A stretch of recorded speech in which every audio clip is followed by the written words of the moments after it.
Hi guys, today we're going to look at this eyebrow trimmer and hair remover kit. Let's see what it comes inside. Okay, the set comes with a charger, a hair removal machine, and an eyebrow trimmer. To turn it on, we just turn it off, and then if you want to replace it with the trimmer, we make sure the little eye, and then you can use the trimmer.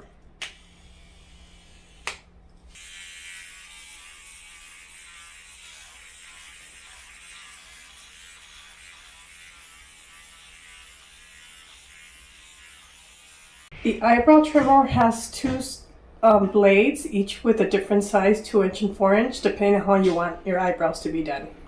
To minimize irritation, make sure you use moisturizer, cream, or water. Hope you enjoy the video.